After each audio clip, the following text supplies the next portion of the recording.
Hi, I'm Doug Adler.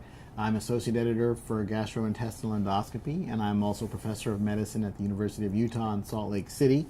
And I'm sitting here today with Mohammad Al-Haddad, and we're going to discuss his paper, Management of Branch-Duct Intraductal Papillary Mucinous Neoplasms, a large single-center study to assess predictors of malignancy and long-term outcomes. So let's begin. Maybe you could tell us sort of the background of the study and what made you guys decide to undertake this project. Thank you, Dr. Adler. It's a pleasure, and thank you for the GIE editorial team to allow me to be here today and discuss the results of our study.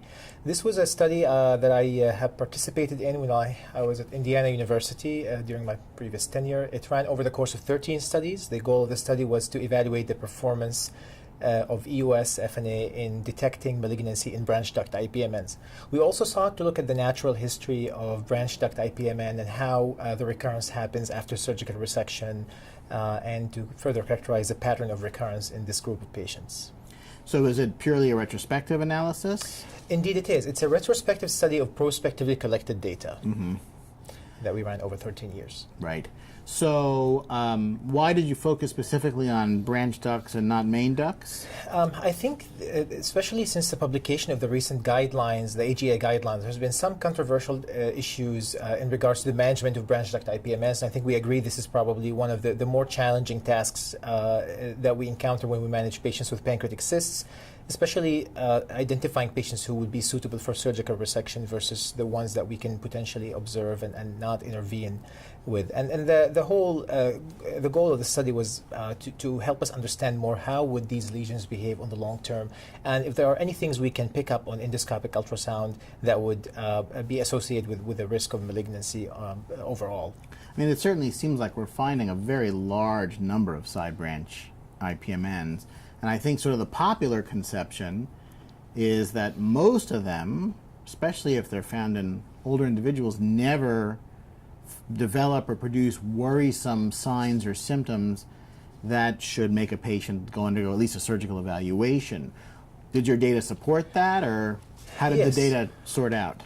So this is, to a large extent, this is very true. Out of 135 patients that we have studied over the course of this study, we found that 18 of them eventually were found to have malignant disease on surgical resection. So the overall 18 out of 135. Yes, 18 out of 135. So overall, the incidence of malignancy remains low in these patients. We wanted to study this specific group of patients a little bit closer to find out if there were things on endoscopic ultrasound that were not picked up on imaging studies that led to resection and eventually to diagnosing cancer in these cysts.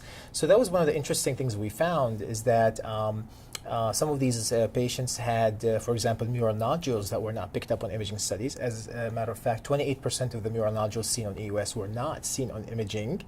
Was that true across, did you correlate that with CT or MR? Like, was one modality better, for example, at detecting mural nodules cross-sectionally? We looked at, most of our patients had MR in addition to CT in some of them. So we found that the smaller nodules, especially those less than 5 millimeters, were difficult to be seen on MRI. They were picked up on EUS.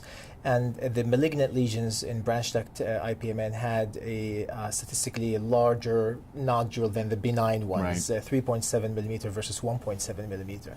So the size of the nodule matters, but the fact that some of these patients would not have necessarily been subjected to resection if that nodule was not detected in imaging was significant. Right.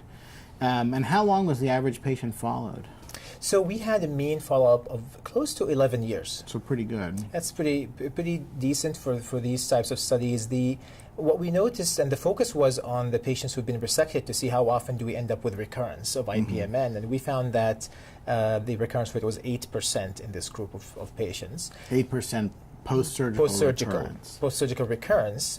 And we found that those who had a malignant IPMN resected were more likely to recur than those who had a benign lesion resected. So do you think, or did the data suggest that most of the recurrences were due to incomplete resection, or were these really multifocal IPMNs that they took one the first time and they left a second one in situ, and it made Yes. trouble years or months down the road? That's a great point, because we made sure to tease the ones with pre-existing lesions out of the analysis. So we're looking at sort of de novo recurrence, and most of these patients had clear margins at the resection.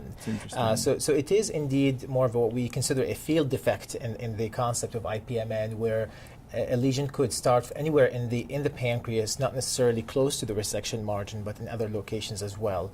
But this obviously indicates that we gotta follow these patients on the long term, especially if we have a malignant lesion resected.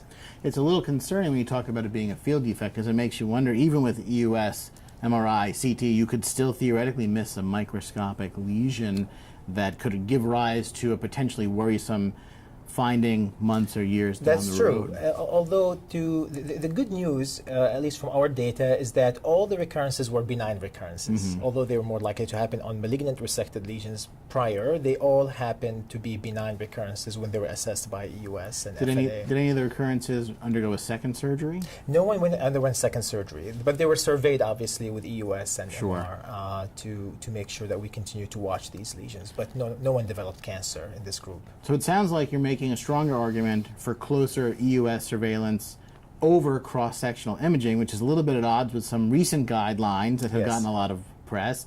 How do you think that your paper should be interpreted in light of some of those recent guidelines? So this is a great point, and we made sure we actually addressed this in the discussion of the paper.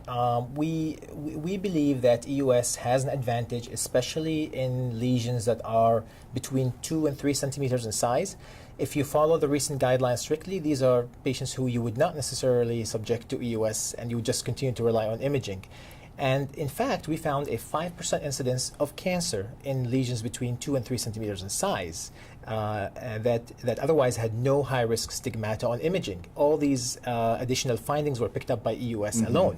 So that's a strong statement that we advocate that we, especially for lesions in this group, 2 to 3 centimeters, be subjected to EUS FNA as part of the initial evaluation.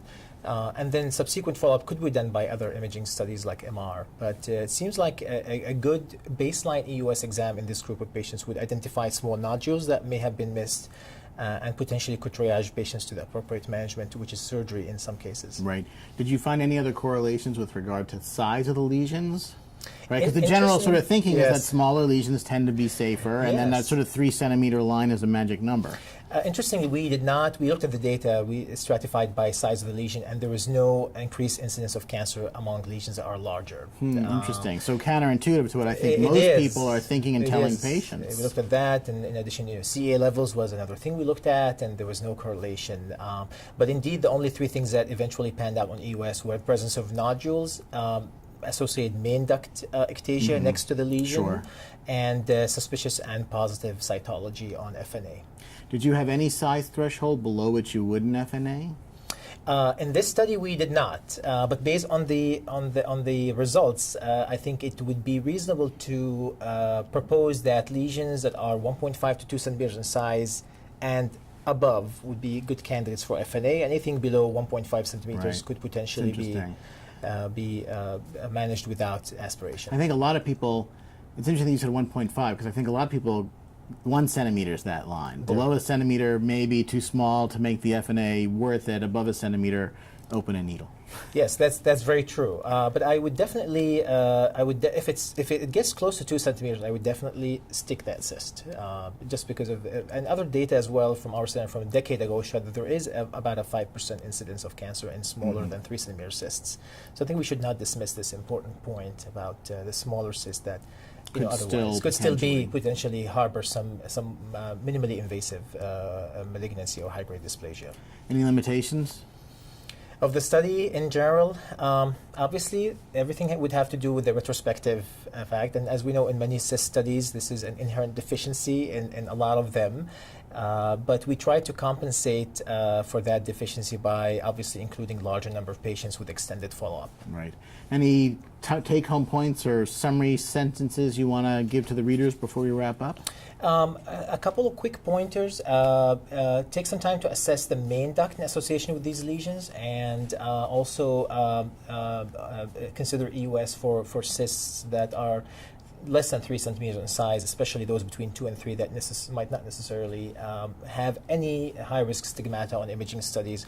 This is a group of patients we got to focus on to just to be able to refine our surgical referral strategies in these patients. It'll be interesting to see in coming years how the guidelines are affected by studies like yours and others. Again, it's another piece in the natural history of IPMN, and I guess we've collected many pieces over the course of the last 2 decades, but I hope that this would help direct our practices in a more focused way in the future. That was great. Thank you so much. Thank you. Thank you very much. Appreciate it.